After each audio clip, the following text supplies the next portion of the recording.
following is a presentation of Main Street Media, your source for news, sports, and information on Main Street in Middle Tennessee.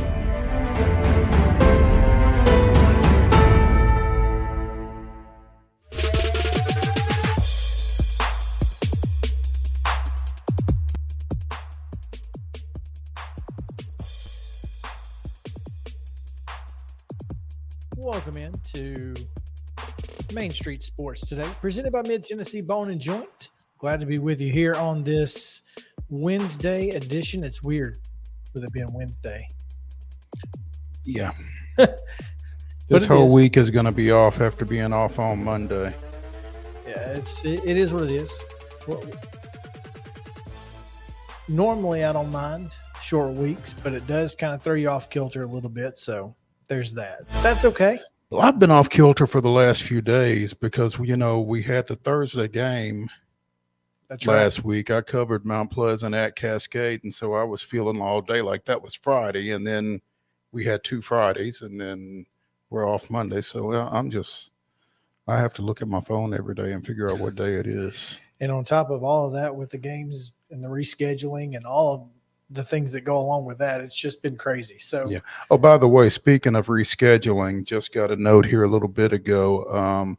Summertown's game at Collinwood this week that was originally scheduled for Friday will now be played on Thursday due to anticipated inclement weather. So yeah, I think they're trying to get ahead of it a little bit.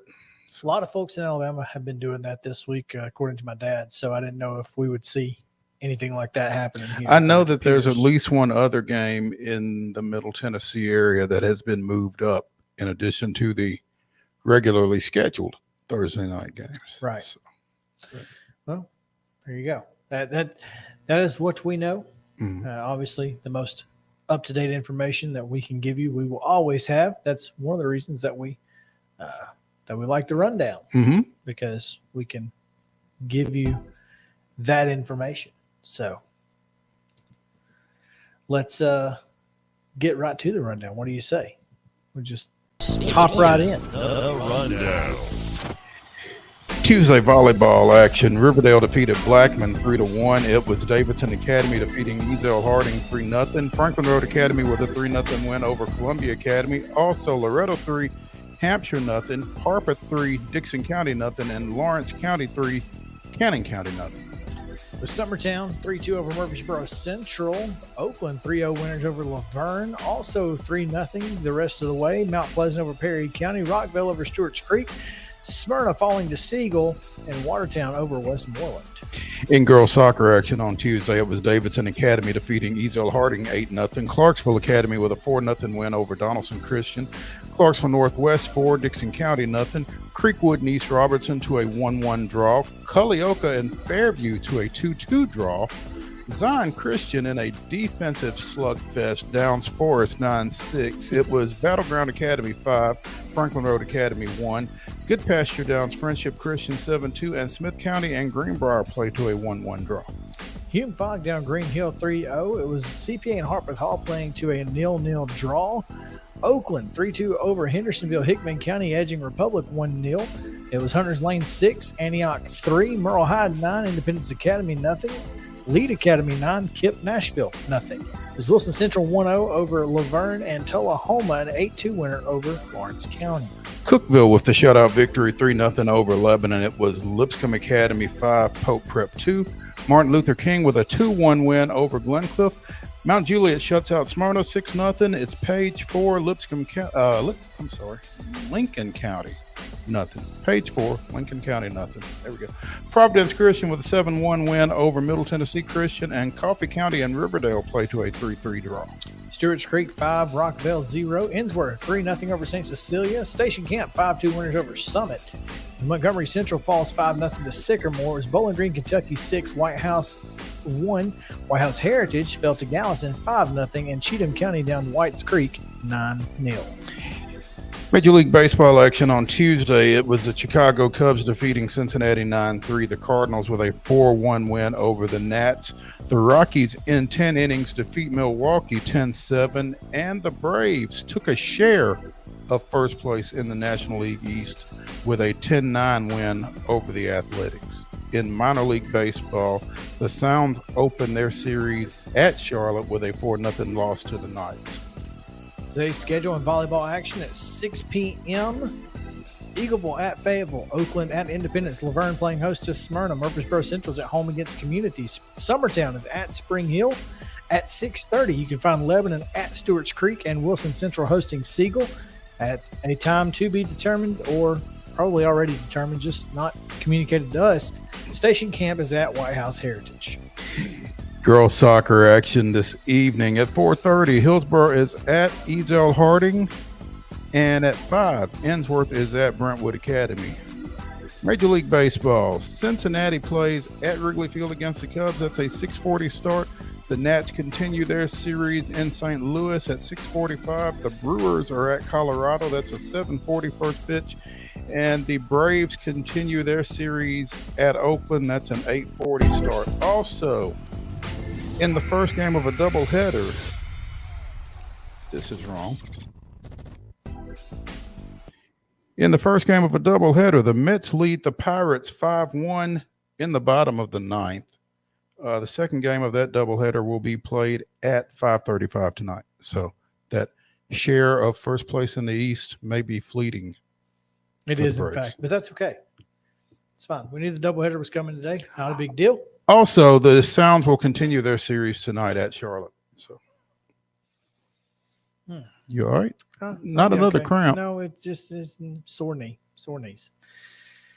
It is what it is. Dang, son. Yeah, I'm getting old. Breaking down. It's okay. Got a lot to get to today. Got a big show. Heather Williams, as always, joins us at 2:15. She'll talk some NASCAR with us here momentarily. We'll talk with Teresa Walker. It's NFL Eve. NFL Eve. I like so that. We got. Who's the Thursday night game? It's the Rams and shoot. If you hadn't asked me, I wouldn't know. Or I'd tell you. If I hadn't asked you, you wouldn't know. I wanted to know. Yeah, well, I saw it. Is it the Broncos? That would make sense. It's with the new quarterback and everything.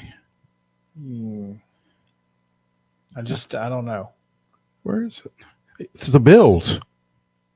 Gotcha. Okay. The Bills and newly extended tight end Dawson Knox. That's always good for him. Yeah. Seemed like he was kind of the guy anyway. They were looking for. The season could start with this game and end with it. The Titans would like to have something to say about that. I'm sure they would. I'm just saying this could certainly be a preview of the final game of the year. So there's that. Top story today, Mo, comes from baseball, but also mainly media. Doug Gottlieb. Stop the presses. Yes. Doug Gottlieb decided to, I guess, walk back his tweet mentioning Casey Klaus and Freddie Freeman. It appears his sources were not as good as he thought they were. Is it Klaus? Is it Klaus close? I don't know. It's close. I don't know. It could be, yeah. On June 29th, I commented on alleged circumstances surrounding Freddie Freeman's negotiations with the Atlanta Braves and his relationship with his former agent, Casey Close. While I always strive to report accurate information, I prematurely reported on these events and simply got it wrong. Upon further vetting of my sources, a review of the lawsuit filed against me in this matter, and a direct conversation with Casey himself, I have learned that the conduct I alleged did not occur and that there is no credible basis for stating that it did. My ultimate investigation into this matter confirms that Casey Close did, in fact, communicate all offers to Freddie Freeman, and the sources I relied on were incorrect in no uncertain terms. I appreciate the damage that misinformation like this can cause and have been in touch with Casey Close to apologize directly. I have also deleted my original tweet because that fixes it. Well, screenshots last forever. But look, this is a saga that needs to end. I mean, for everybody involved, for Casey, for Freddie, for the Braves, for the Dodgers, for Doug Gottlieb, for us. I mean, let's just be done with it. We got a pretty good first baseman. They got a pretty good first baseman. They're having a good year. We're having a good year. Who cares? That's fair. I mean, if Matt Olson falls off a cliff in the next 5 years, which I don't foresee happening. Matt Olson falls off a cliff in the next 5 years, we'll just move Vaughn Grissom to first base. We got options. I mean, because right now he's a guy without a position. Well, that's where the dude in Mississippi plays, is first base, which is one reason that I'm worried that we may never see him. Might not. I mean, Olson's got an 8-year deal. So I don't know. There's a lot going on right there. So but again, you're not just developing guys directly for those guys to contribute at the major league level. I mean, maybe there's a trade that gets made that guy contributes to at some point. So I mean, it happens. I feel pretty good with the first base with number 28 going out there 150 games a year or 162 as his predecessor would have you do. No, I mean, I'm fine. Mm-hmm. Look, was I upset when that tweet came out? Yeah, because it's like, how do you justify that as an agent? But now that we know that's not true, it was just a bunch of Twitter fodder, then I'm done with it. I just and I think I tweeted this at the time. It might have been true. It might not have been true, but I needed to hear from somebody else other than Doug Gottlieb. There's that. So, yeah. And so I feel slightly vindicated. And now you know why. Yeah. There you go. All right, let's take a quick break. And when we come back, we will hopefully have Heather Williams on the line with us. So stick around here on Main Street Sports Today, presented by Mid-Tennessee Bone and Joint. We will be back after this.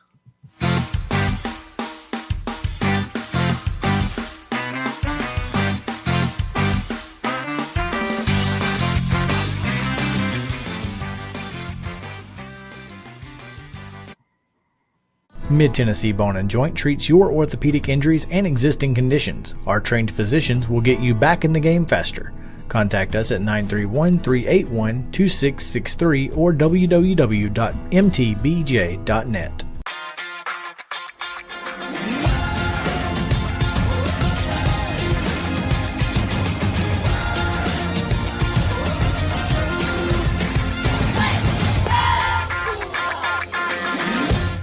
Hey folks, while we take a quick break from the show, I want to tell you about our friends over at Custom Stone Handlers in downtown Columbia.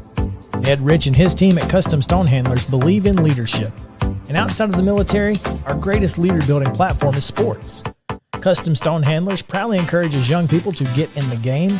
You can contact them today at 931-490-4990 or visit CustomStonehandlers.com. Jones & Lang Sporting Goods here in Columbia has been outfitting teams, officials, and anybody else from T-ball to college for 50-plus years. Be sure and check them out at 931-388-8060 or online at jonesandlang.com. Jones & Lang Sporting Goods, the look of a winner. Zion Christian Academy, ZionEagles.org or 931-388-5731. You can schedule your appointment. Go tour their campus. It is beautiful over there, and you're definitely going to want to see it. Again, it's ZionEagles.org. Give them a call, 931-388-5731, and schedule your tour today. Are you an enthusiastic sports fan? Want to have fun and get in on the action? Heck, yes. That'd be awesome. Have great attention to detail? Want to stay active? Definitely. Want to give back to the student athletes in your community? Obviously, yes. Then you'd make an excellent high school sports official.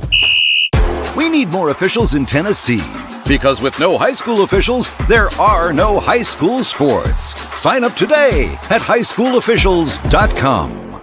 Mid-Tennessee Bone and Joint has been the official sports medicine provider for Murray County Schools for more than 40 years. We specialize in orthopedic injuries, and our Ortho Quick walk-in service lets you bypass the ER. Visit us online at www.mtbj.net.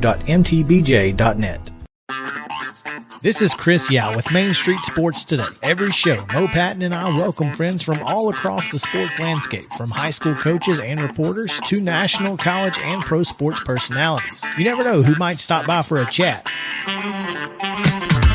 AP Tennessee sports editor, three-time Tennessee Sports Writer of the Year 2020 TSWA Hall of Famer. She covers the Titans, the Predators, the Grizzlies, college football, and hoops. Please make welcome Teresa Walker. Former University of Tennessee, former Team USA Olympian, ex-Cy Young Award winner, R.A. Dickey. R.A., did I miss anything? Man, that was sweet. Yeah, I need to listen to that before I go to bed every night. That was nice. Has 5 sports Emmys. That's not bad for the other guy in Wham, Ryan McGee. The other guy in Wham married the best looking girl, Bananarama. So the other guy in Wham had a pretty good life. From preps to pros, we're taking on the sports topics you care about. Tune in across Main Street Media social platforms at 2 p.m. or on demand on your podcast distribution platform of choice.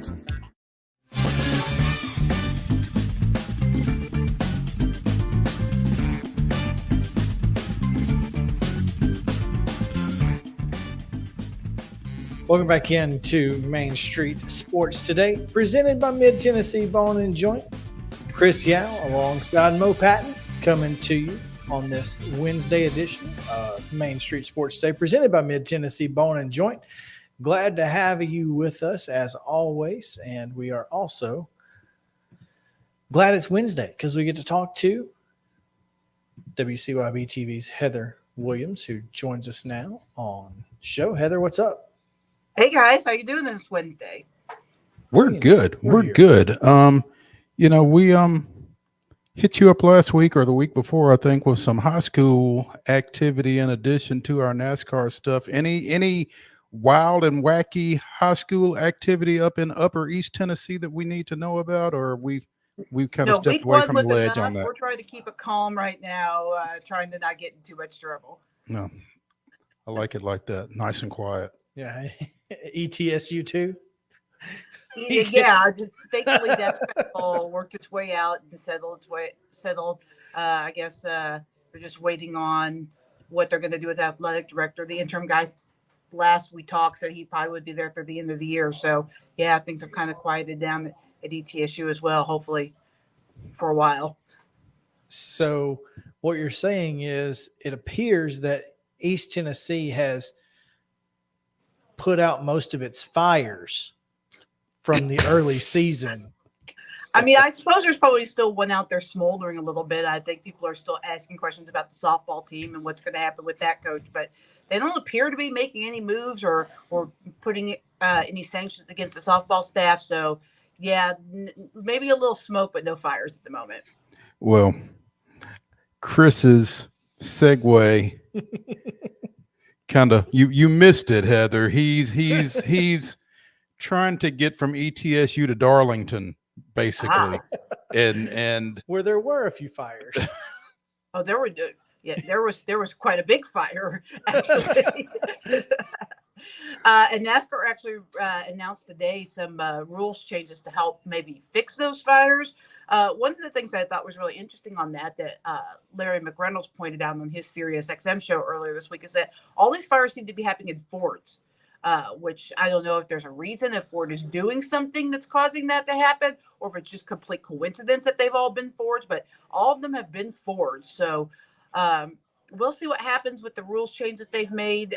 They're allowing them to put some sort of, I'm not real technical on cars. My dad worked for Ford, and I know the basics, but I don't know a lot of this technical stuff. But some sort of anti-inflammatory sealant on the bottom of the cars to help them from catching fire, and then a few other things to help maybe keep the dirt and the debris in there. That seems to be what's catching fire in the first place. So we'll see if these help. They made a rules change a couple of weeks ago that they thought was going to help with the fires, and if you saw what happened to Kevin Harvick, you realize no, it did not help. So we'll see if maybe this works a little bit better.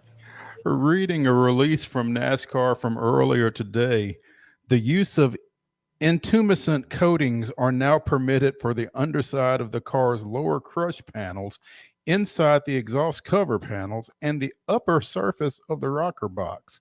It is also permitted to apply the coating to the right side stop panel. Now, I know that the two of you all know what all of that means. I have no idea, but intumescent coatings help provide fire protection to steel components. And the changes come after exhaust issues during Sunday night Southern 500 ended the race for Kevin Harvick and JJ Yeley. So, yeah, 2 Fords, as I mentioned. Yeah, that's the kind of the sealant that I was talking about. And I mean, those are just parts. The rocker panel is like what connects the suspension to the wheels, and that's really where the source of these fires has seemed to come from in all the instances. Even though they spread differently in each of the different fires, the source seems to be somewhere around the rocker arm. So hopefully this will help solve this problem. But they put an actual like metal barrier around the rocker panel to keep them from getting hot from debris from the exhaust a couple weeks ago, and that didn't help. So maybe the sealant will, I don't know. There's probably going to need to be some look at the design in the off season. All they're trying to do now is find some sort of temporary fix that will keep it from happening again. That makes sense.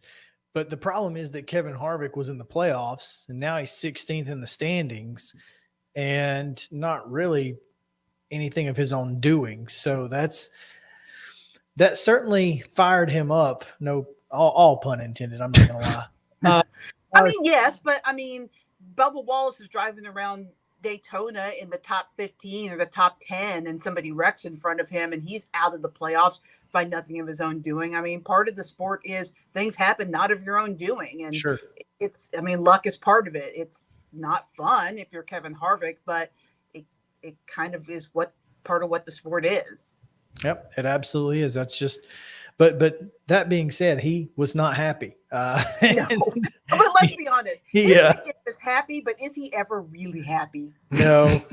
I think that's an ironic nickname. I think so. Yeah, so if I had to guess. Let's be honest. But not the only car who had some issues or with things not necessarily in their control. Ross Chastain goes from a top 5 all the way to 4 laps down, and thought he was going to get his second lap back, but Corey LaJoie decided to stay out on the track and and everybody missed the wave around. That certainly made some waves. But Ross Chastain's car was really good. If he had gotten that, do you think he could have gotten back into the lead lap and challenged? Maybe the Gibbs cars were super strong, though. I mean, yeah. I know both of them had engine issues and didn't finish the race, but it was going to be hard under normal circumstances to get by either the 18 or the 19. And I mean, there were not normal circumstances, so maybe, but even the 11 was really strong. Sure. He just ran out of time. If he had 5 more laps, he probably gets around the 43. So maybe, but I would say it would have been hard to beat those Gibbs boys because they were on rails on Saturday or on Sunday. Yeah, I don't disagree. It was unfortunate that Ross ended up 4 laps back after that, and I really thought he had a great car. And was running really well. Like I said, was running top 5 before the issue. So Kyle Larson had some issues as well. And I'm a little confused. Maybe you can help me. He went behind the wall and was able to come back. Is that what happened? Is that what you saw? Because that's what it appeared to me. That he went to the garage. Repairs on pit road. But I'm pretty sure because he only went 4 laps down. I think he made the repairs on pit road, which you can do. They increased the damage clock. You may or may have not known this for the playoffs to 10 minutes. So you actually have 10 minutes. Yeah, you actually have 10 minutes now to fix your car.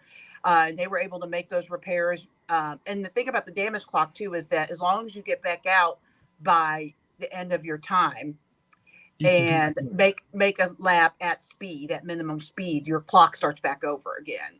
So, but he only went 4 laps down. So I think that they made most of those repairs on pit road. Okay. I thought I saw him go behind the wall, but maybe I didn't. Maybe that was just a weird angle for the camera. I don't know. That just appeared to me. But even if they did, they're allowed. as long as their damaged vehicle policy time doesn't run out, they're allowed to come back out if they can. Okay. If they can make that, yeah. Okay. Well, that makes sense then. All right. Okay, so what doesn't make sense? The race at Darlington opened the playoffs, right? That's correct. Yes, There are 16 drivers in the playoffs, correct. but the field consists of not just playoff drivers. Correct. Correct. How does that work? Well, it would be a really boring race with 16 cars. I think it's just to, to keep the fields full and to make it interesting. I mean, it does make it a little bit interesting that a guy that's not in the playoffs can win a race and disrupt everything.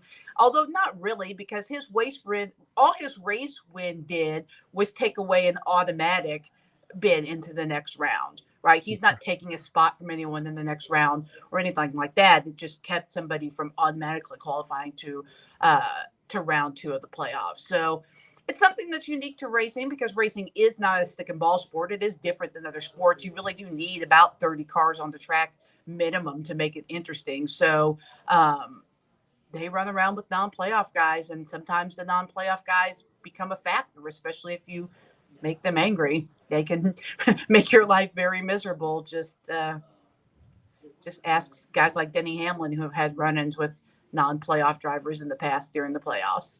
Well, and certainly a non-playoff driver made things interesting Sunday night with Eric Jones getting the 43 into the winner's circle, which I guess over the long history of NASCAR, we're used to seeing 43 in the winner's circle. Now, yeah, it's been a.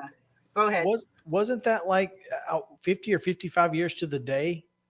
Yeah, since 43 won at Darlington. Darlington was not a good track for Richard Petty. As amazing as his career was, it was not one of his best tracks. And so they did not win there like they won at other tracks. It was great to see the 43, though, back in victory lane.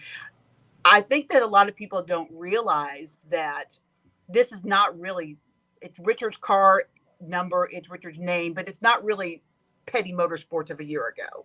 This is not the same team. GMS Racing, which has been very successful in the Truck Series, bought majority ownership of this race team. So it's really more of a GMS team with Petty kind of along for the ride as like a figurehead and more involved in the sponsorship and sales, because obviously the Petty name sells more than GMS. I mean, if I told you more Gallagher, you would have no idea who that was. So it's more of a GMS team, but it is great just to see that 43 team running up front, that number back up front, because it was really sad over the last 10 to 20 years to see the 43 running around in 20th, 15th, 30th place. I mean, even with really good drivers, I mean, Eric Almirola, Bubba Wallace, Eric Jones, those are all really good drivers, but the equipment just wasn't what it needed to be competitive. So the addition of Maury Gallagher and the GMS guys, along with the next gen car, has allowed the 43 to thrive. And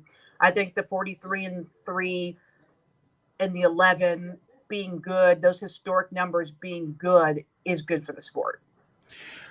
Third win of Eric Jones's career. As you mentioned, it was the first time the 43 had been in victory lane since 1967. So that's at Darlington. Yeah, at Darlington. Yeah, my bad. Yeah. Sorry. Yeah, at the first time at Darlington. Yeah. That's a while. 55 years. It is a while. To the day. Yeah. So. Yeah, to the day. When they brought that stat up when they were getting to the restart, I was like, well, he's winning now, because if you follow NASCAR, you know that those stories don't just come up unless it's going to happen. Not that Eric didn't have a great car, not that he wasn't in the perfect position to win. All he really had to do was hold off the 11, which proved to be a challenge. I mean, he had to drive his guts off. The 11 probably had the best car, but he had the track position, and he was able to do it. And it had to be sweet for him. I mean, he used to be a Joe Gibbs Racing driver. He got booted out of there for Christopher Bell. And so it was probably pretty sweet to beat his own teammate. Well, and here's the best part. Eric Jones was told, he says this here. He said, I'd get a hat if I win. One of the Richard Petty. The black hats. Yeah. So apparently Eric Jones might be running around with one of those Richard Petty cowboy hats next week. That should be. I hope he unveils it at Bristol. I hope he walks out to drivers' intros wearing that thing at Bristol. It would be phenomenal, would it not? If only he had the mustache to boot, right? He's gonna have to. Grow Yeah, I don't know if Eric can grow a mustache like that. He's got kind of a baby face. Oh, It would be tough. It would be tough. This week, go to Kansas. It's it's one of those cookie cutters that hadn't been a lot of fun over the years, but this year it wasn't so bad. The next gen's been great for the 1.5 mile tracks. The racing there has been really good, probably better than the short tracks. And so this makes things a little more interesting than it would have been otherwise. Looking at a Sunday afternoon, 3 Eastern, 2 Central start. This is going to be huge because obviously you cut at Bristol next week. So getting a win puts you in that second round, and that's obviously huge. Yeah, everybody wants to be in a good position coming out of Kansas because Bristol's such a wild card, and I'm sure we'll talk about this next week, but they've never run the next gen cars at Bristol because when they ran in the spring, it was dirt and it's a completely different track than what we're doing this time around. So it's really a true wild card for drivers. So I just got off the Zoom call with Austin Dillon a few minutes ago, and he was talking about they really want to go into Kansas and try to get the pole, try to get stage points, try to get a win, but to come out of Kansas with as many points as possible. Because even though Austin is very good at Bristol, he's got 3, I think, Xfinity Series wins there. You cannot count on Bristol. He expects Bristol to be as crazy as Darlington was last week, maybe even more so. So all these drivers are going to be coming into Kansas really looking at this like this is the race where I need to be clean, have a good points day, and be up front and contend for a win because of the unknown of next week. Well, and this week is, and when you go to Kansas, you go back to the first race at Kansas this year. The 45 car was the winner. It was actually Busch Larson Busch, not to be confused with Busch Clinton Busch, but it was Busch Larson Busch, and it was the 45 car in Victory Lane that will be driven by Bubba Wallace on Sunday. And I think Bubba has a good chance to do what Eric Jones did last week at Kansas. He was very good at Nashville. When we went to Nashville during the summer, he had one of the best cars. And this 45 car, even though it's really the 23 car, as you mentioned, won at Kansas. So he has the opportunity, he is running for an owner's championship. He is in the owner's championship. Ryan Blaney is not. He moved up 2 spots in the standings after Darlington. So, I mean, he really feels like he has a legitimate chance, to move that car up in the owner's standings, and the win at Kansas would do that. So he absolutely has a chance to play spoiler this week and do it in a bigger way than Eric did because there's more riding on that win. So, I look for the Toyotas to be really good at Kansas. They usually are.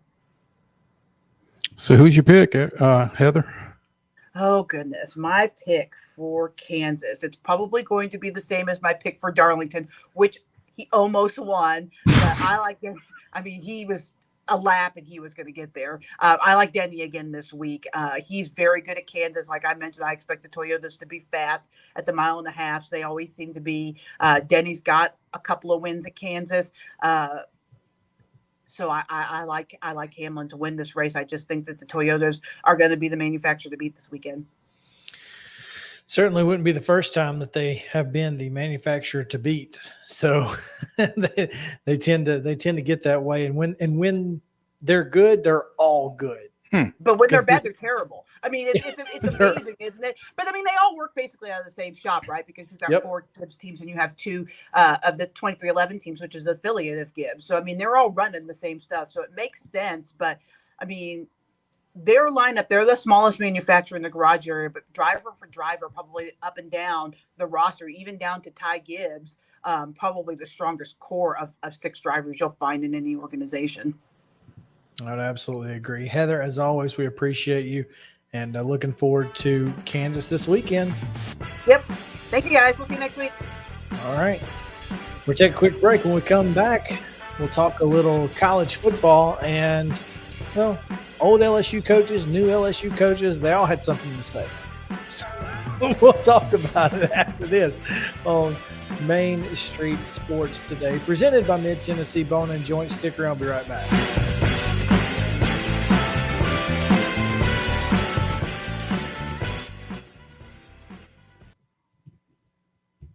Hi, this is Melissa Hoisington, Regional Crisis Director from Volunteer Behavioral Health.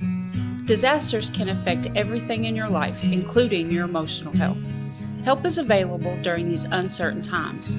The Tennessee Recovery Project is a free, supportive resource for adults and children who have experienced the effects of natural or human-caused disasters.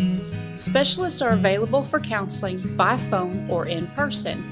For free, confidential service, please call 833-954-2424. The hotline is open 7 days a week, 7 a.m. to 9 p.m. Move forward with the help from the Tennessee Recovery Project. Mid-Tennessee Bone and Joint has been the official sports medicine provider for Maury County Schools for more than 40 years. We specialize in orthopedic injuries, and our Ortho Quick walk-in service lets you bypass the ER. Visit us online at www.mtbj.net.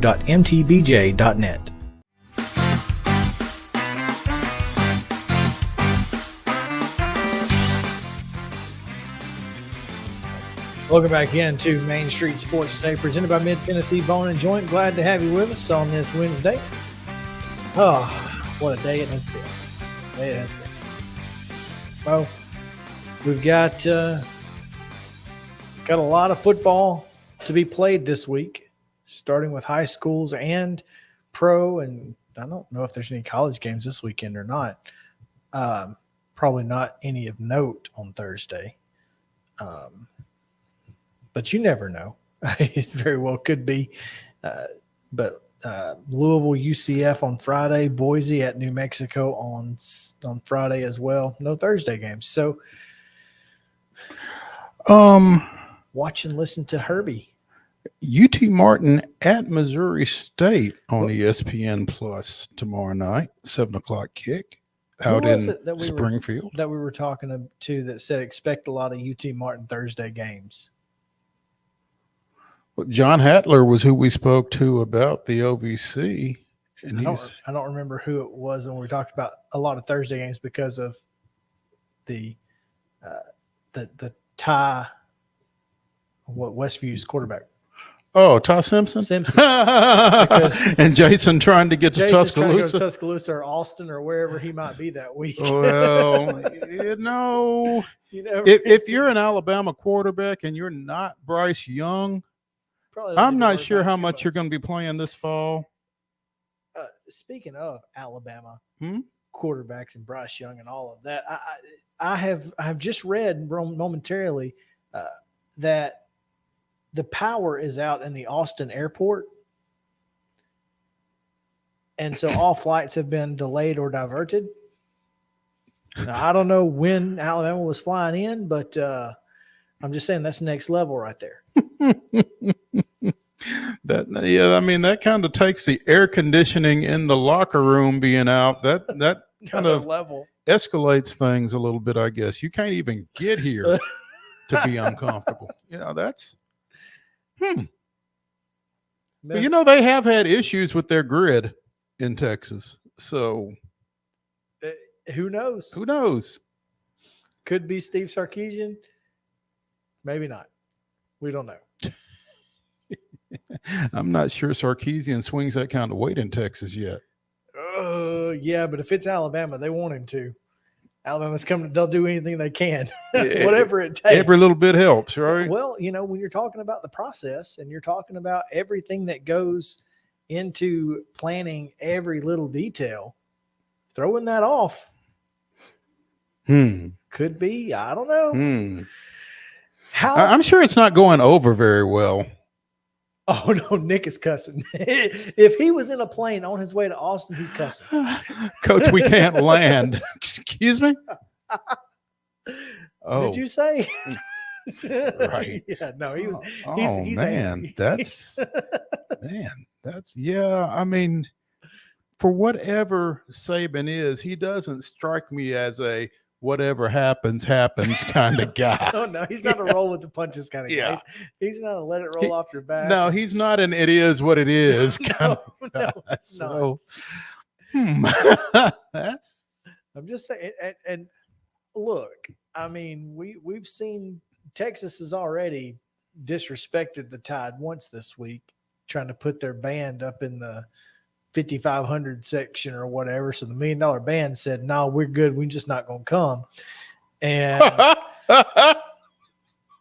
I missed that. yeah, well, this is not that. That's where they put bands. That's where they put. That's where Texas puts visiting bands. When LSU went and won in 19 when they won the national championship, or 20. No, it wasn't 20. 18, 19. I don't know. I think it was 19. Starts to run together after a while. Either way, that's where LSU's band was, and everybody was kind of talking about it, and really, but that's where they put the visiting band. That is just where they are. It's not like they did this to Alabama. That being said, Alabama's band said they're not going, so you've already angered the university as a whole.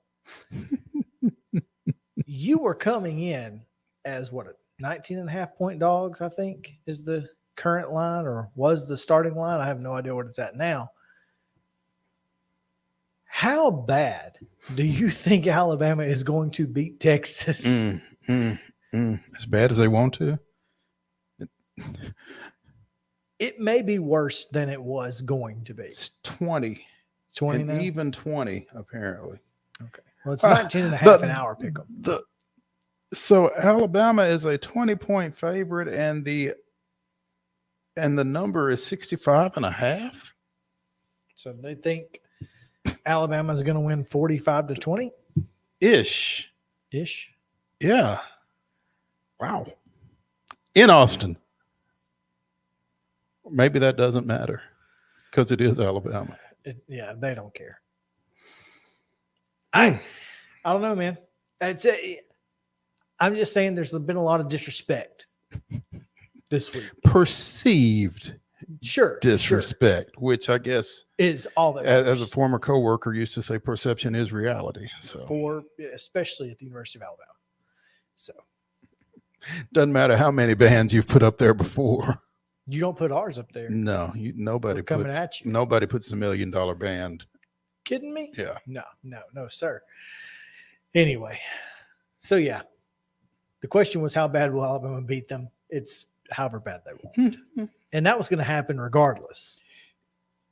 Yeah, I mean, these are just new reasons for whatever was going to happen. These are excuses Texas can use after they get hammered by 40.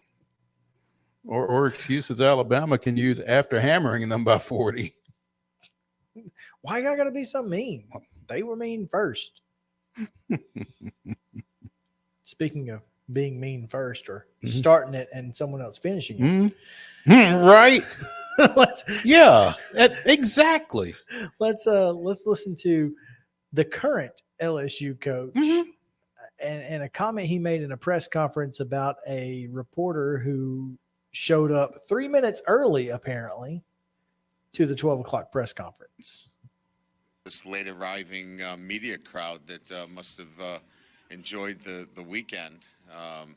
That's usually $10 that we put in the kitty. We'll have a big bash at the end of the year at my place. Unfortunately, you didn't quite pick up the retort by Leah Van, who said, "If you win, I might get here on time."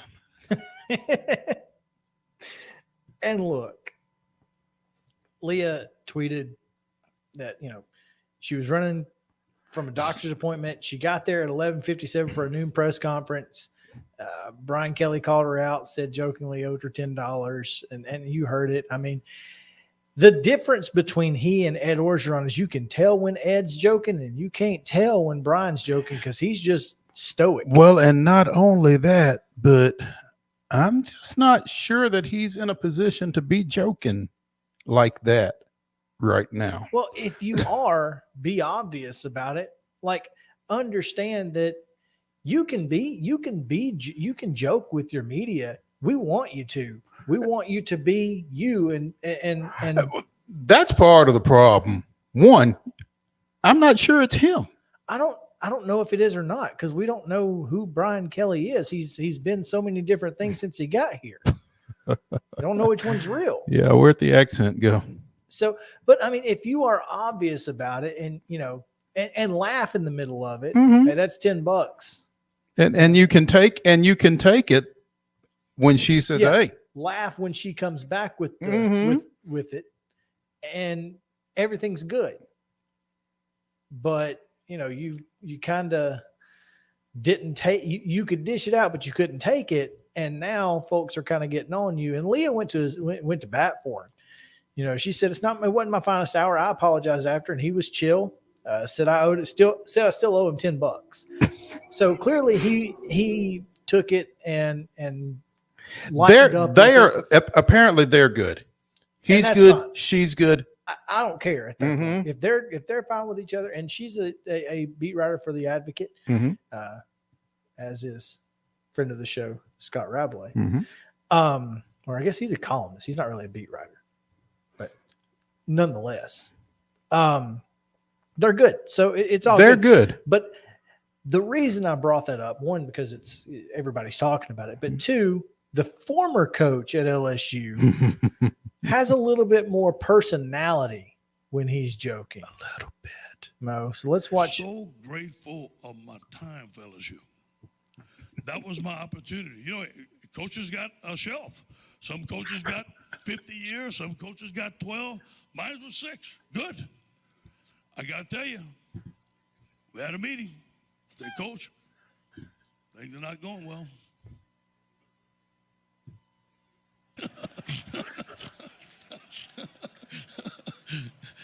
And they were good. And Scott Woodward is a friend of mine today. Really, really, a lot of respect for the way they handled me. So what's next? Well, I got to tell you this, though.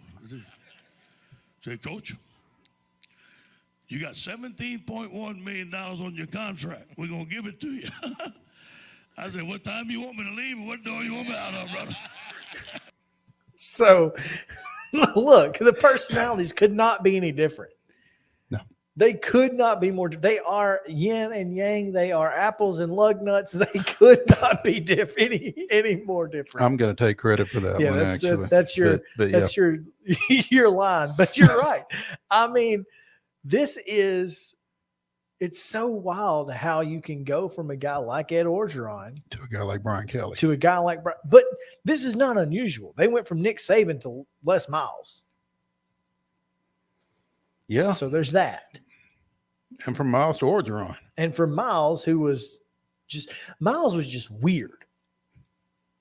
Just a weird dude. He was not a bad dude, though. He was just odd. Just weird. Yeah. And, who eats grass? Les. Clearly. The hat. Who wears their hat like that? Nobody. Sir, get a hat that fits. They make flex fits now. It stretches. Maybe he just liked it just sitting up on top of his head. Maybe he was an outfielder in another life, and as soon as he broke, the hat went flying off. That's exactly what it was. Yeah. But, I love that Ed Orgeron can be himself about this. And you of course, again, 17.1, you can be whatever you want to be. And what was funny to me, they were trying to ask him what's next. Heck, nothing. What's next? Coming and talking to y'all or talking to somebody else every week for the rest of my life. You think I'm going to draw up another play with 17.1 million in the bank and deal with that? Now, no. Ed Orgeron coached 6 years at LSU and how long at USC? Ole Miss? Oh, at Ole Miss. Oh, 5? He was at Ole Miss for it says 05 to 07. I don't know if that's 3 years? 3 years or. Is that all? Yeah. Yeah, he was. Wow. He was there long enough to have Brent Schaefer. He was, in fact, long enough to have former Tennessee football legend Brent Schaefer. And then, he was the interim in 13. So that's 4 years. and then he was a head coach for 10 years. Yeah. And he's set for life. Yeah, because, I mean, you're making at Ole Miss, USC, and LSU, you're making money. This isn't Arkansas State. This ain't – this is money. Or you know, what is it, Northwestern State in Louisiana or anything like that? I mean, this is top level, you know, where everything starts with 6 digits. So good for him. He doesn't have to coach again. And you know, if you don't have to coach again, I mean, why would you coach again? At that level, as a head coach, I'm good. Like there's too much stress at that level. There's too much. I mean, there's probably some stress at Jacksonville State and Middle Tennessee State, but it's not to that level. It's just not. Absolutely. So I don't blame him.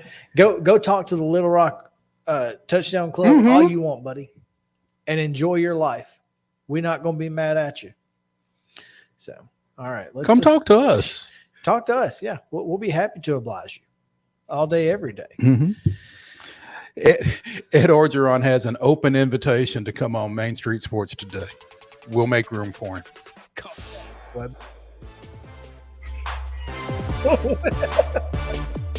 We'll take a break when we come back to Braves right after this on Main Street Sports Today, presented by Mid-Tennessee Bone.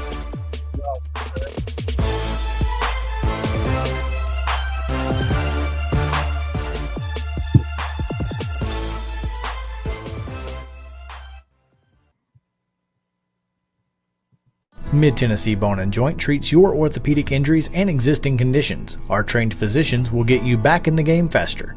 Contact us at 931-381-2663 or www.mtbj.net.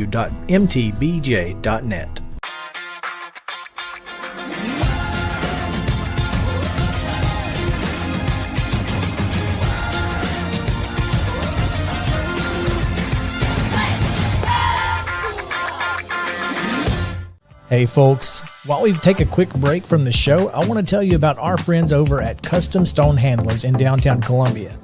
Ed Rich and his team at Custom Stone Handlers believe in leadership. And outside of the military, our greatest leader building platform is sports. Custom Stone Handlers proudly encourages young people to get in the game.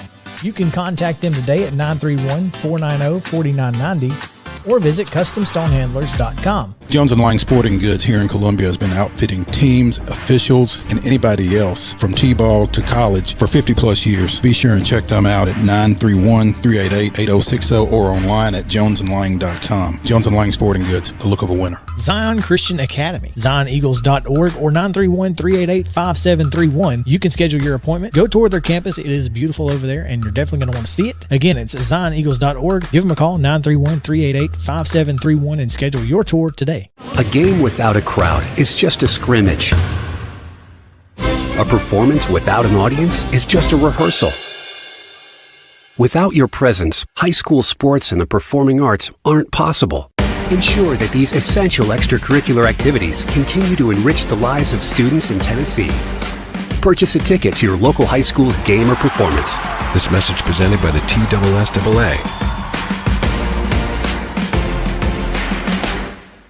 Mid-Tennessee Bone and Joint has been the official sports medicine provider for Murray County Schools for more than 40 years.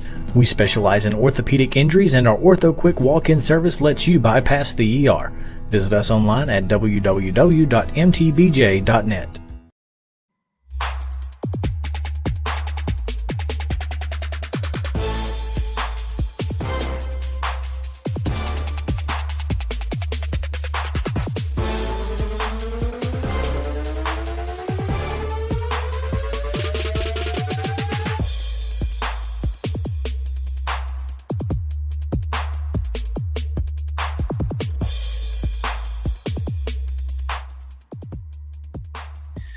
Welcome back into Main Street Sports Today, presented by Mid-Tennessee Bone and Joint. I'm Chris Yao. He's the Hall of Famer, Maurice Patton. And this is Main Street Sports Today, presented by Mid-Tennessee Bone and Joint.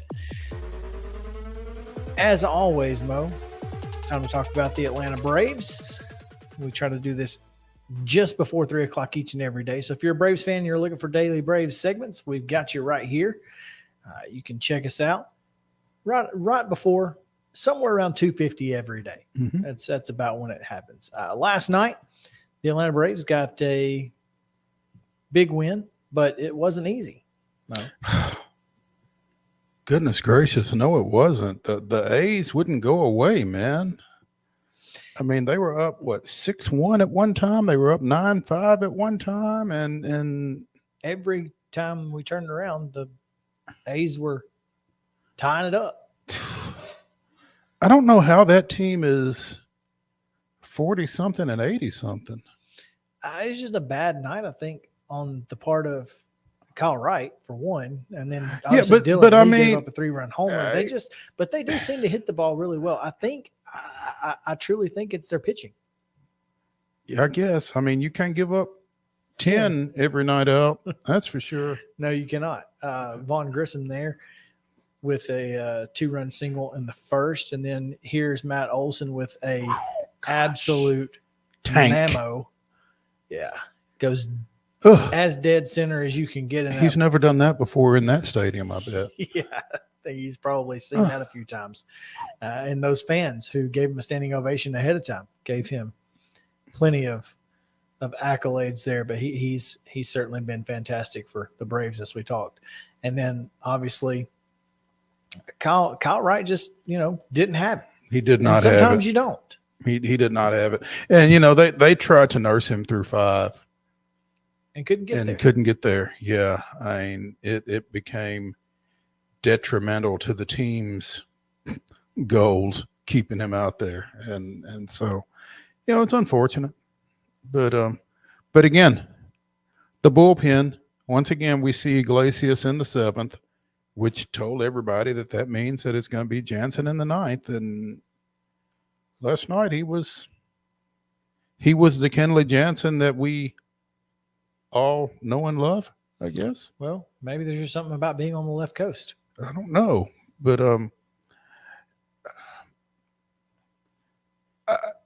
it's one of those things that just because something works out doesn't necessarily mean it was the right move. Yeah, it was. Look, it's right here. It's 6-5. Okay, the Braves in the top of the 5th go up 9-5. Mm-hmm. Now on this line drive shot from Ozuna, who else? Somebody else had a base hit, or was it a home run? I don't think it was a home run. But Ozuna gets that, and then in the bottom half, Dylan Lee is in with 2 on and gives up a home run. Dylan Lee has not pitched well in the last month and a half. Since the Braves have been good, Dylan Lee has not. And so,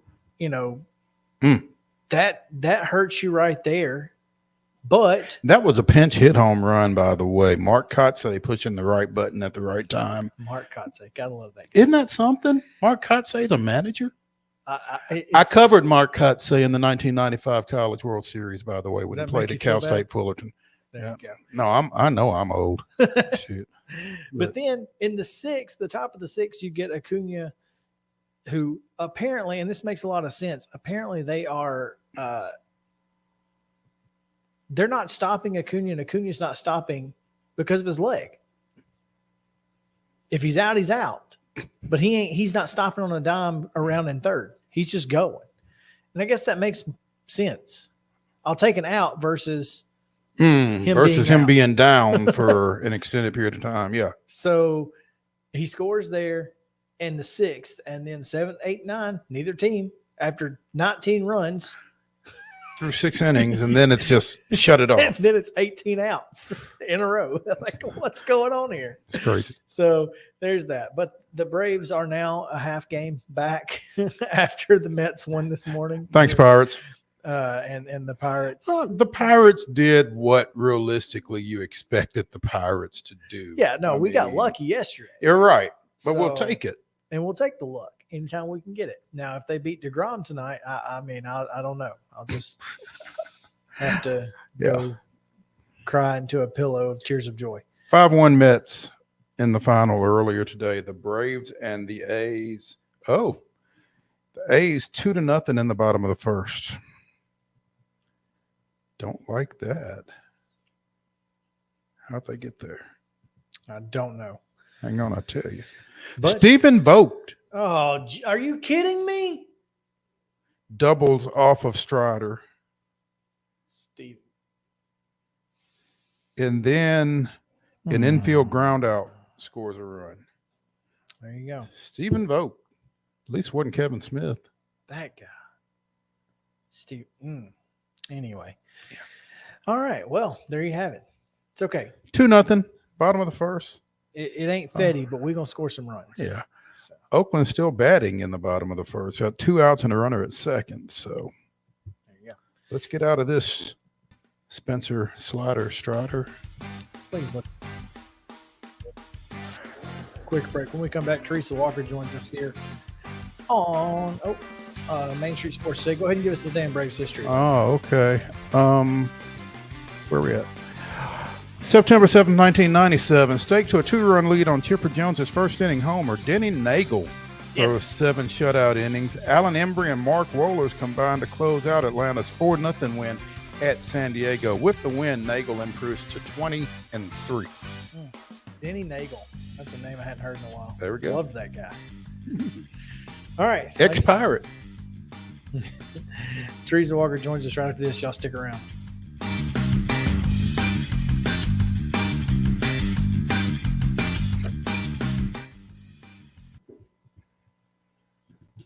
Mid-Tennessee Bone and Joint treats your orthopedic injuries and existing conditions. Our trained physicians will get you back in the game faster. Contact us at 931-381-2663 or www.mtbj.net. This is attorney Bart Durham, and this is me. I'm Aaliyah. Keeping in good physical condition is really important to me.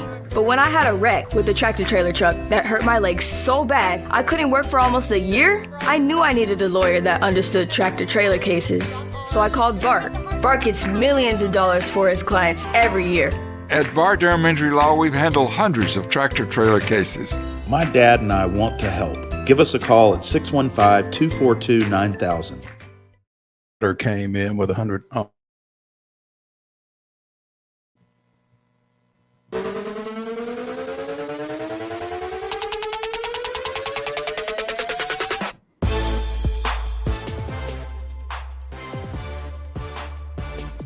Welcome back in. Mo, you were saying?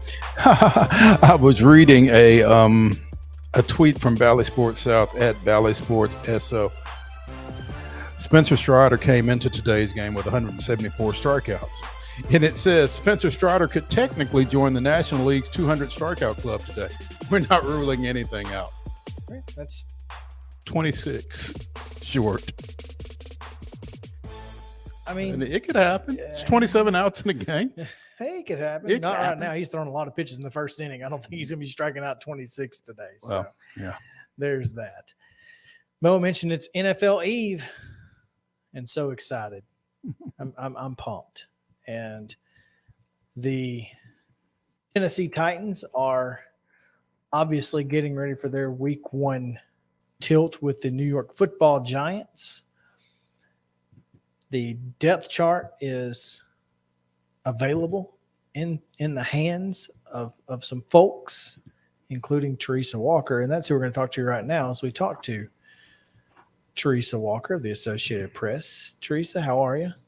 I'm good. I'm guessing I better pull up that depth chart. I'm looking through the notes as we speak. So, yeah, it is the first week, and we have a depth chart, and we've got some changes, because the team that had 91 players last year, well, sad to say, they've already got 2 on IR, and we haven't even gotten to game 1. So the loss of Landry, it was a big one. We'll see how much of a mark that ends up making on this team. Who's the other player on IR? Who am I missing? Racing McMath, and that sounds, that's right. Yeah, that's a guy who if we see Josh Gordon on Sunday, that might be a big reason why. or a guy who might come in. He's certainly hoping he can be available on Sunday. We shall see, because let's just put it this way. He says that at 31, he's just as fast as he's ever been. I heard that last year from Julio Jones.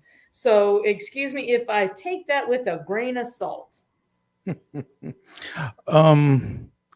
Maybe he is as fast as he's ever been, but that doesn't necessarily mean you're going to be available to use that speed, I guess.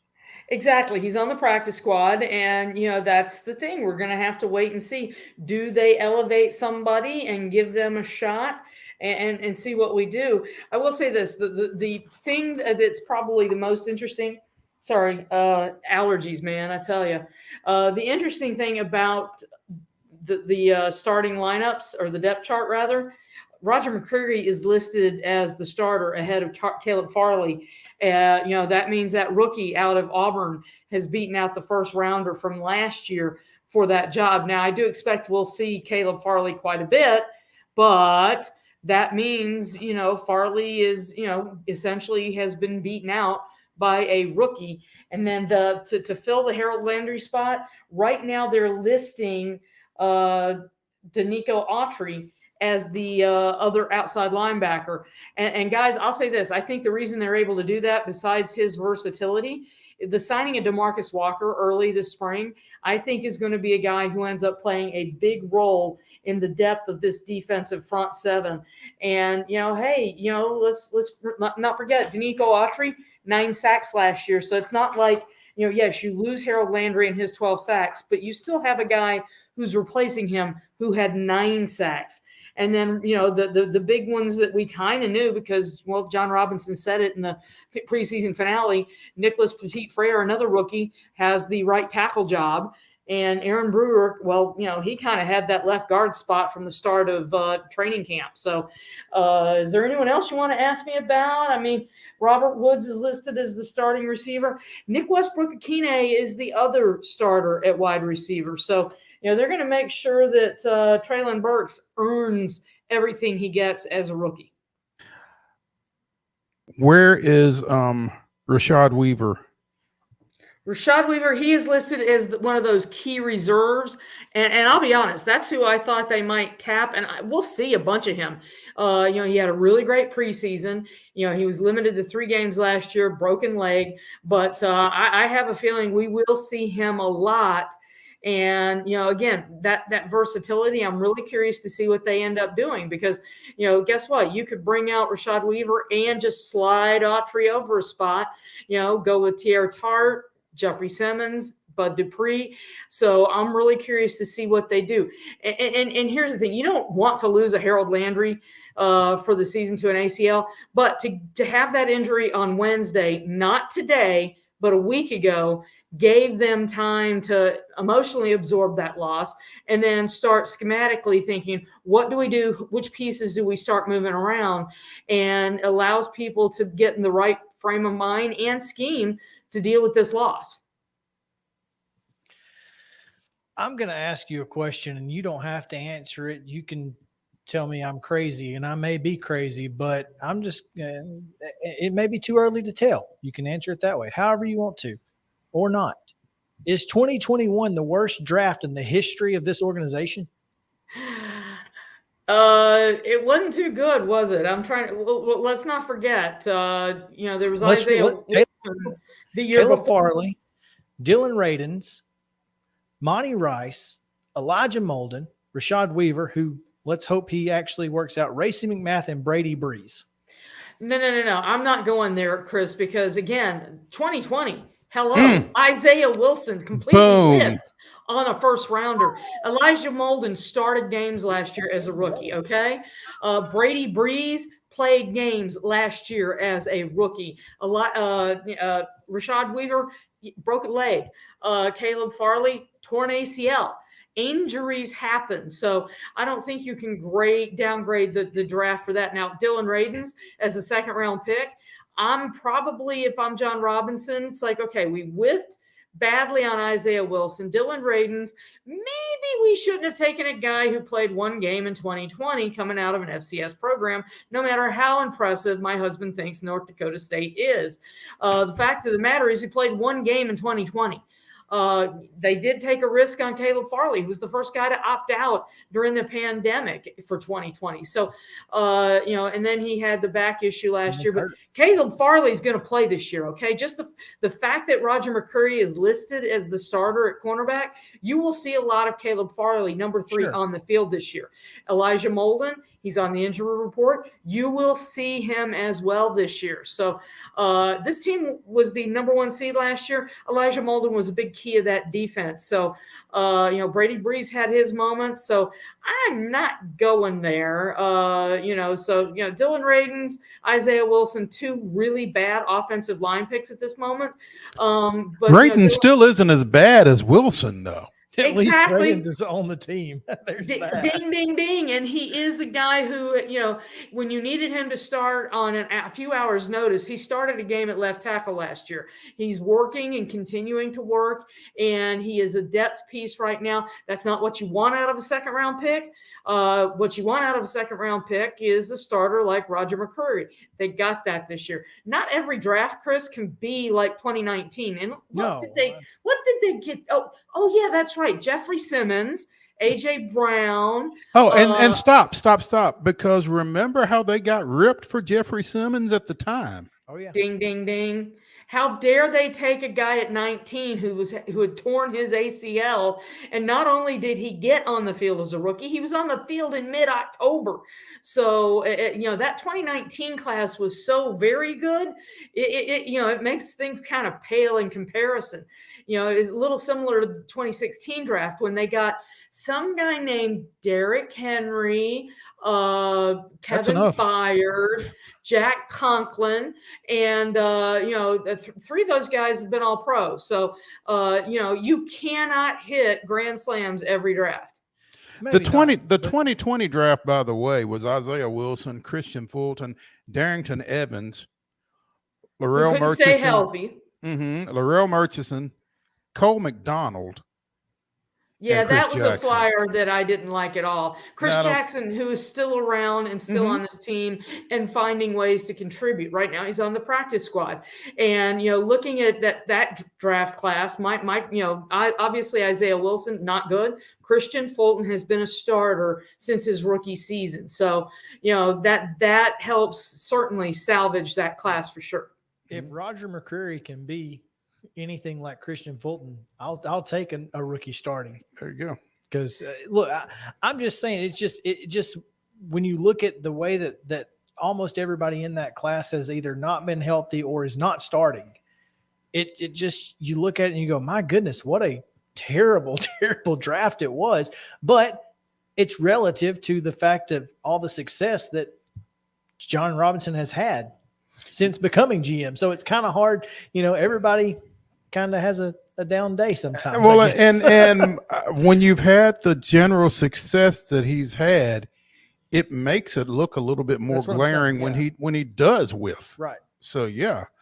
And 6 straight winning seasons. Let's not forget, he came in and took over a franchise that had gone 5-27 in the 2 years prior to his hiring. So ding, ding, ding. That didn't work too bad.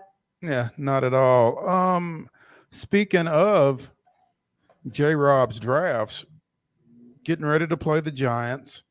And I didn't realize until I guess I was scrolling through Twitter last night and saw Adoree Jackson is with the Giants. Yes, and the fun thing is he went to the same high school in California as Robert Woods. And not only that, these two train against each other some during the offseason. I think this will be like the Robert Woods thought this would be the 3rd time that they've played against each other in a game. So it's going to be very, very interesting to see how this all goes. But he's a key starter for them. The Titans let him go. And it wasn't one of those things, well, J-Rob doesn't want to pay the money. It was Adoree Jackson didn't stay that healthy for the Titans, and you can't invest they had picked up the 5th round year on him, and then he was so hurt that year, it's kind of like, you know what, we're going to let him go. Jeffrey Simmons' 5th year, it's all guaranteed. They kind of changed some of that at one point between 2018 and 2019. But it was a lot cheaper to just let him go and go find Christian Fulton, who they did, and replace him at that point. But he's become a very key piece for that Giants defense. So, and he'll be going, he'll have his chances against Robert Woods. So, the two gentlemen who know each other very, very well. How weird is it and how rare is it to end up going against somebody you went to the same high school against, in the NFL? Doesn't happen a ton, for sure. Unless it's Matter Day, I guess. And that's about there are a few high schools out there, but there aren't many. So you're right. Absolutely. Speaking with Teresa Walker here of the Associated Press. And obviously we can't not talk about this wide receiver core. You just mentioned Robert Woods, but Noah Westbrook-Akine listed as the other starter. We're certainly going to see Traylon Burks and Kyle Phillips this weekend. How much of an impact do you expect those two guys to make? Guys, I'm expecting Kyle Phillips to be a key piece to this offense. I mean, for a rookie, he is everything that he was promised. It makes you wonder why in the world did he drop to the 5th round? Just kind of stunning, because I just don't understand that, because you watch him and he, they nicknamed him the professor because he's so good at running routes and, precision route runner, and where he's going to be. And, for a 5th rounder, he quickly worked his way up the ladder to getting snaps with Ryan Tannehill, so that first team offense. So you're going to see a lot of him. And then, he also gives them a chance at punt returner. And I'm expecting, the last time they had a really great returner, it was back under Mike Munchak when they had Darius Raynaud as their returner. And he had that ignominious start to that one season. Remember it in Pittsburgh? That was, you never want to start a season on a kickoff ending up with a safety in your own. Yeah, bad. That's just not good. So it's going to be very interesting to see how they use him. But and that's where I still think, yes, A.J. Brown's gone. Huge loss. It was Ryan Tannehill's favorite target since he moved into the starting lineup in mid-October 2019. That said, I think that the Titans have I think that they have more options for him to throw the ball to this year than he had at all last year. They never replaced Jonnu Smith. And honestly, but I think Austin Hooper and Chigakonkwo are seriously an upgrade. And you still have Jeff Swaim, who is a very good blocker and has shown better hands than, I think that many people expected when he came to the Titans. So, then Kyle Phillips, Traylon Burks, Robert Woods. I just like, and then, Nick Westbrook-Akine, a guy who, undrafted receiver out of Indiana, and yet he's a starter in his 3rd year with the Tennessee Titans. So it just feels like there's more. And then there's Derrick Henry, and I can't think of the stat exactly, but when he's on the field in the game, guess what? Ryan Tannehill's able to throw the ball a little bit further because you have to respect the run game with Henry back there. Teresa Walker of the Associated Press with us on Main Street Sports Today, presented by Mid-Tennessee Bone and Joint. And Teresa, you mentioned both of them here in the last couple of seconds. Ryan Tannehill, Derrick Henry. Haven't seen a lot of either of them in the preseason. Clearly, they got nothing to prove in those games. But how do you simulate game situations?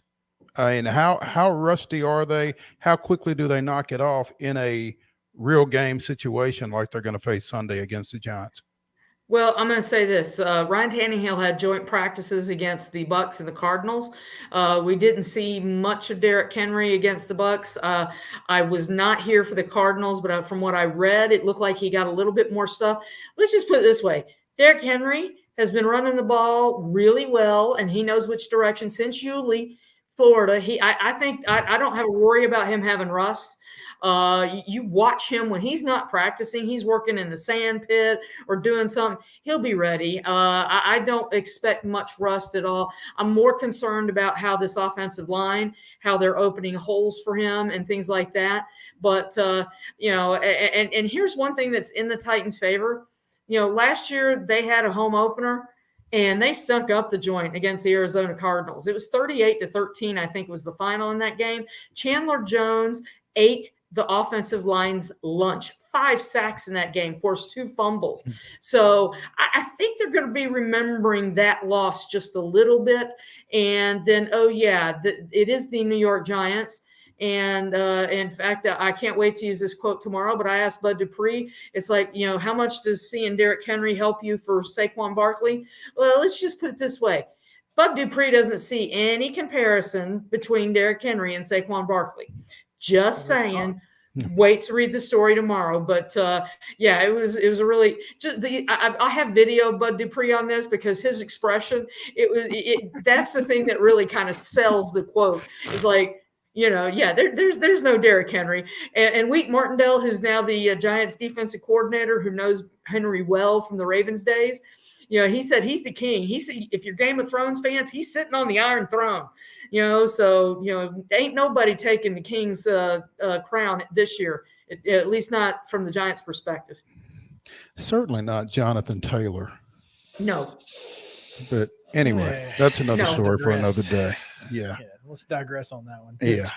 Teresa, looking forward to Sunday. Should be a lot of fun. And we'll hopefully have you on soon to talk about it. It's going to be a big weekend, and we can't wait to read the stories leading up to and following Sunday's contest against the Giants.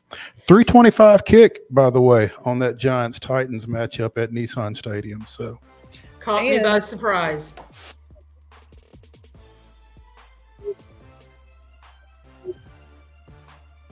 Yes.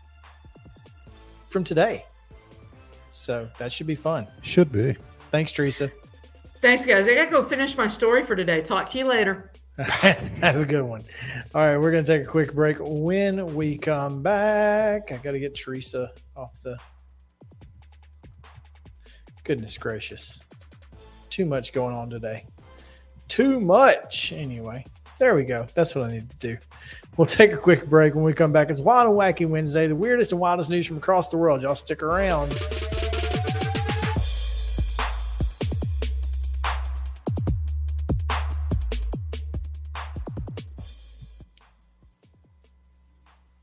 Mid-Tennessee Bone and Joint treats your orthopedic injuries and existing conditions. Our trained physicians will get you back in the game faster.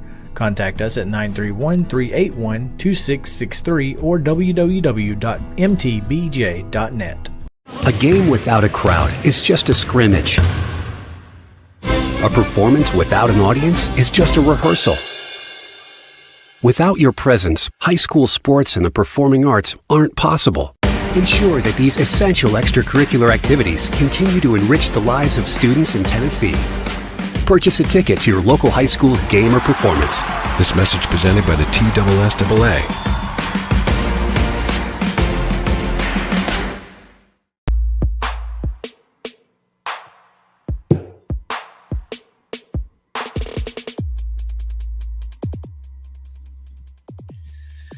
Welcome back in. Final segment of the day. Thanks for hanging out with us here on this Wild and Wacky Wednesday. It's going to be a lot of fun as we get into the weirdest and wildest news from across the world, Mo. Before you get into Wild and Wacky, just shout out to MTSU women's basketball staffer Matt Insel, who retweeted. He's watching us from the comfort of his back porch. So wanted to acknowledge him watching Main Street Sports today. Appreciate it. And congratulations on his elevation to associate head coach yesterday of the Lady Raiders. That came up after we talked to Chip. So little late breaking news. Yeah. There you go. Thanks for checking us out, Matt. We appreciate it. No doubt. No doubt. Let's see if I can start here. I say it's across the world, Mo, but today it's essentially it's a little closer, huh? Well, I mean, it's essentially all Florida. Yeah. Well, I mean, if you're looking wild and wacky, why would you look anywhere else? Exactly. That's the real question. All right, let me see if I can find the photo here, because I want to show the photo if at all possible. And it comes from a Facebook post, so there's no telling. But Yeah, here we go.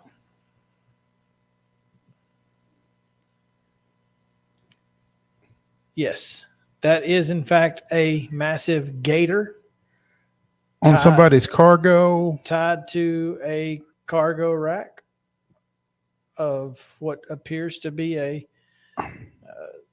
is that a Suburban maybe? Or Yeah, maybe. it looks like it's pretty long. So there you go. That's there's that. So many questions. I don't even know, apparently it was dead. It was it had rope around its snout, body, and tail, driving along I-95 in Brevard County. Of course it was. Statewide alligator hunting season begins August 15th and ends November 1st. A permit is required to hunt gators. But all I'm saying is that's a gator that if you're hunting gator, that's like, that to me would be the end all be all. Like, I don't need to hunt no more gators. That's the biggest, that's like a 15-point buck or something. I'm not hunting gators, period. Well, but yeah, if you got one that size though, that feels like that's the one. Like that's, I don't know. I don't know how big. Yeah. That just seems to me like that's a once in a lifetime gator. Take that one and go. Yeah. I'm just saying. So, secondly, a 46-year-old homeless man was arrested in Miami Beach, Florida for stabbing another man with a pair of scissors. That's normal, right? Well, that's not unusual. That's not wild. That's not wacky. That's just, that happens occasionally. But how often does it happen when the 46-year-old homeless man who was arrested for stabbing another man with scissors does it with no arms? Jonathan Crenshaw stabbed 22-year-old Chicago man twice with scissors before running away. He stabbed him with the scissors with his feet and then ran away. Was the victim laying down? Was he in a prone position? Was he able? I got questions. Crenshaw, who told police he acted in self-defense, was being held at Turner Guilford Night Correctional Facility in Miami. His court-appointed lawyer, Devin Frampton, could not be immediately reached for comment. The victim, Cesar Coronado, was admitted to a local hospital bleeding from his left arm. Police said he and a female friend who was present said Coronado asked Crenshaw for directions and was attacked. Crenshaw says he was lying down when Coronado approached him and punched him. Police said there were no indications that Crenshaw was under the influence of drugs or alcohol at the time of the incident. He has extensive criminal past, including battery of law enforcement. The man with no arms beat up the police. This is the best part of it. I don't think I'd have told that one. Oh, goodness gracious. Not that we are promoting violence, and certainly not on law enforcement, but goodness gracious. I wouldn't have told that one. That's all I'm saying. How can you not defend yourself against a guy with no arms? Because he ran away. Apparently, Crenshaw is a local fixture known for painting colorful works of art with his feet. This wasn't one of them. No, he was not making colorful This was not art. No. Goodness. And finally, Fort Myers. Lee County Sheriff's Office arrested a man after he was seen on security cameras stealing fire extinguishers from a gas station. The owners noticed a yellow powder covering the wall and parking lot of his business. During investigation, it was noticed that three fire extinguishers were missing from the pillars next to the gas pumps, and each box they were contained in had been destroyed. They captured a man with no shirt and jean shorts. Of course, he was wearing jorts. Walking up to the boxes and removing the extinguishers. Deputies tracked the man, later identified as Charles Clark, sitting in a bank parking lot directly across from the gas station. They tracked him all the way across the street. Hope they didn't get the sniff dogs out for that. The parking lot was layered in light yellow powder, consistent with the contents of a fire extinguisher. So they just followed the trail of yellow powder across the street. That is what they did. There's certainly a choice of wording there by the news media who tracked him. Literally tracked him. They followed his tracks right across the street. Oh man, that's you said finally, right? Before that's that it. one? Okay, That's good. it. Man, what a phenomenal trio of stories coming out of Florida this week. Florida man never fails. Never fails. Hey, I didn't catch a cramp today. Fired up. My dad said he laughed at me. Oh, I'm sure he did. He said it wasn't funny, but it was. Yeah. Just like you said. Yeah. So, You hydrate it better. I did. I had my Mamba juice, which is a strawberry grape body armor. So, but it's apparently a Kobe Bryant thing. Hey, whatever works. There you go. All right, we're out of here. We'll see you guys tomorrow at the same time. This is Main Street Sports Day presented by Mid Tennessee Bone and Joint. For Mo Patton, I'm Chris Yao saying have a great day.